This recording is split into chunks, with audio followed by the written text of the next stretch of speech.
I'm here today with Renato de Guzman, the CEO of Bank of Singapore, commonly referred to as Bing. Bing has been leading the bank when it was ING Asia Private Bank, and now that OCBC has recently acquired the bank as a separate subsidiary, he's continuing to lead the bank, integrating it with the existing private banking franchise that it had established. Hello, Bing. Thank you for joining us today. Hi. Good morning. I just want to get your sense of what's happening in private banking. Private banking is coming out of a very major shakeout, of course, a major world economic crisis. Our business has done quite well. I think the global markets have recovered.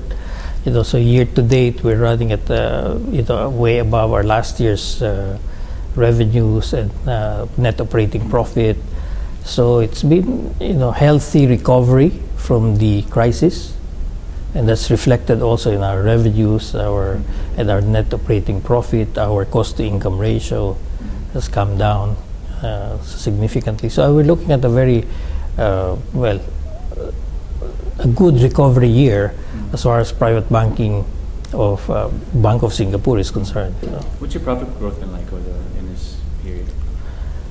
This period is over last year. Last year, I would say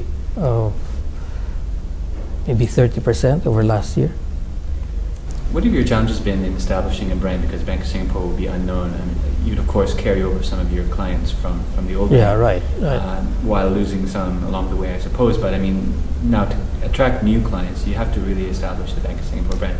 This is probably not the best time to be establishing a new brand, being sort of at the bottom of the market. What have your real challenges been? How have you sort of approached this branding? Well, I think it's important that most of probably 95% of our clients in ING we have very little reduction in terms of number of clients. 95% stayed on. Stayed on, yeah.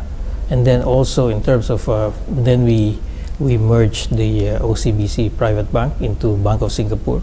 So that again is in terms of I think there was also a positive reception to that. In Southeast Asia, we don't have a problem because OCBC is a very well-known brand in OCBC. They have a real market share in Southeast Asia. It's quite well known. So it's more of outside. But then with the use of the name Singapore or Bank of Singapore, I think it's easier in terms of there's easier acceptance.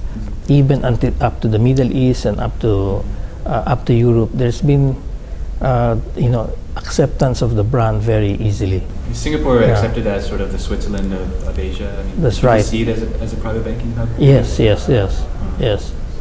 What about in North Asia, China, Korea, Japan? I think also we have in terms of we have a niche strategy in Japan, and then in Korea. We haven't really taken over ING Asia Securities, so that's only going to be done now, So, but I think in terms of acceptance, I think because Bank of Singapore really, it connotes, Bank of England, Bank of Japan, Bank of Singapore. So it has that connotation that is easy. Sounds like So it's it's easy to, and also the close connection to Singapore as a wealth management center. I think it's not so, in terms of launching the brand, acceptance of the brand is quite easy. OCBC, of course, has a reputation of having a very conservative culture. ING Asia Private Bank, not quite that conservative reputation at all. How have you been able to sort of marry the two cultures? Where has there been a compromise, and where have you been able to manage kind of square that circle?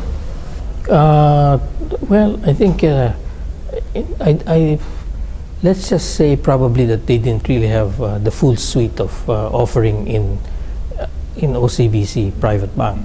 So what's important is that now they have the full suite of products that ING Asia had always ING Asia were able to deliver to its clients. So that's I don't see any conflict in that sense, because in terms of we also have conservative clients in ING Asia, that has crossed over to Bank of Singapore, and you have to serve them according to the risk profile. So it's a matter of identifying the risk profile of the client and providing the right product. So what have you had to change about the way you used to do business in order to sort of fit into more like the OCBC conservative way of thinking? Not much. I don't think we had to change our way of business because in terms of they understand the business. I think it's more of understanding the business, and I think we have people that are. I think the OCBC management are very strong group of professionals, very strong management, so they understand the business more now. So that's why it's. I think we don't really have issues with regards to risk. So we see risk the same way. I mean, basically, there's no difference in the way you assess and manage risk.